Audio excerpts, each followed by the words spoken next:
होगा तो मेरी सुंदरता फीकी पड़ जाएगी। जब बच्चा पैदा होगा तो प्रसव की पीड़ा से हमारे प्राण चले जाएंगे, और जब मैं गर्भवती होऊंगी ना तो मैं चल पाऊंगी ना तो उठ पाऊंगी। और जब बच्चा पैदा होगा तो मलमूत्र त्याग करेगा, रात में रोएगा, तो मैं उसको कैसे चुप कराऊंगी। इससे अच्छा यही है कि मैं संतान पैदा ही नहीं करूं। पड़ोसी ने कहने लगी ये विचार तुम्हारा बिल्कुल सही, क्योंकि भैया कुछ लोग होती पड़ोसी जो लड़ाई लगाने पर लगी रहती। और दुल्हनी की पड़ोसी वैसे थी, कहने लगी बहना तुम चिंता मत करो, ये फल उठाओ और ये फल जा करके गाय को खिला दो। अब तुम ये फल मत खाना, नहीं तो तुम गर्भवती हो जाओगी। उस फल को तुरंत आज दुल्हनी ने उठाया जो गाय बंधी थी द्वारे पर, उस गाय को वो फल खिला दिया। दुल्हनी देखकर कहने लगी मेरे पति जी यात्रा पर गए और 1 वर्ष बाद जब लौट के आएंगे और हमसे सवाल जवाब करेंगी बेटा कहाँ है, तब मैं क्या कहूंगी। तो पड़ोसी कहने लगी बहना तुम चिंता ना करो, तुम्हारे पति जी आएंगे 1 वर्ष बाद और बेटा हो जाएगा 9 माह। इसीलिए मेरे गर्भ में जो बेटा है, पड़ोसी ने कहने लगी मैं वो बेटा तुमको दे दूंगी और तुम्हारे पति जान भी नहीं पाएंगे, तुम्हारे पति कुछ जान भी नहीं पाएंगे। जब वो आए तो ये बता देना कि ये मेरा ही बेटा है। तो कहने लगी ठीक है बहना। अब दोनों की आपस में बातें भैया मिल गई, एक में विचार बढ़ गए, दोनों बड़ी प्रसन्न हैं। दुल्हनी कहने लगी अब तो हमें संतान भी मिल जाएगी और पैदा भी नहीं करना पड़ेगा।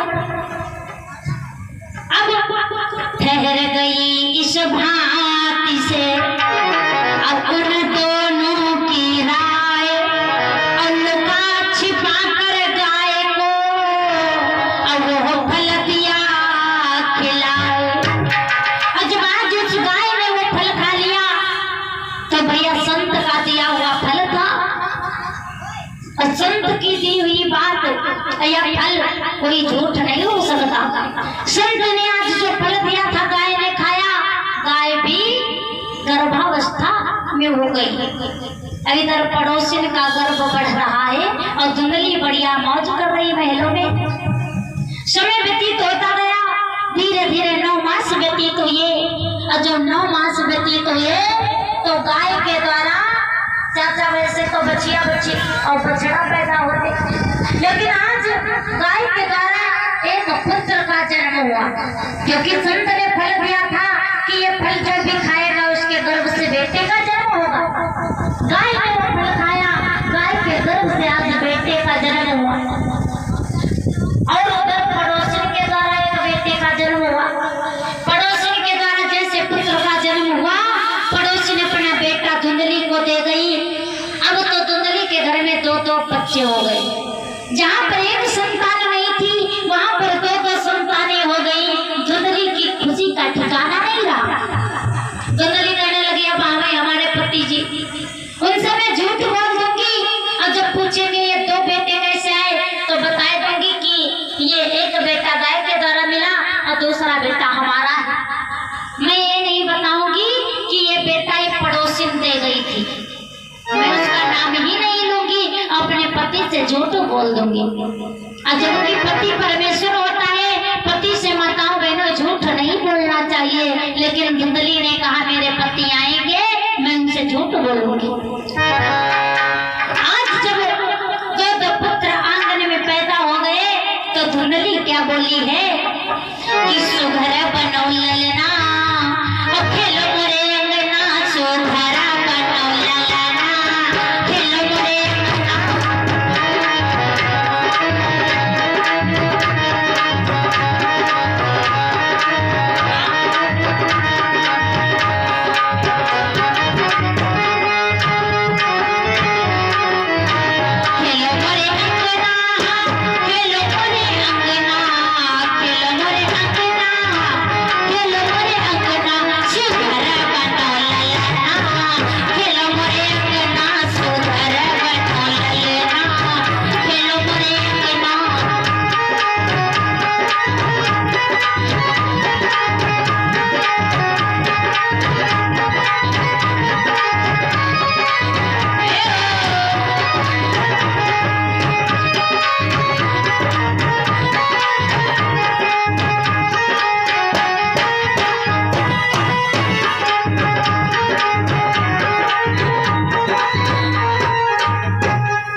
अभिजीत ये अभिजीत भैया जी के द्वारा 20 मुद्राओं का दान हुआ है। भगवान सदैव सुखी संपन्न बनाए रखे, जोली भरे भंडार भरे।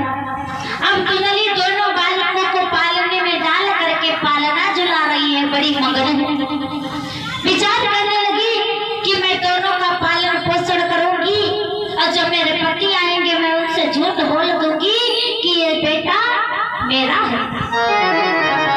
अब भैया जिसने भी सुना कि धुंधली के घर में एक भी पुत्र नहीं था, दो पुत्र पैदा हो गए, तो सखियां आज आ गई और मंगलाचार होने लगी, सोहर गीत गाने लगी। सारी सखियां आ करके धुंधली के आंगन में बैठ गई हैं और क्या बोली है सुनो।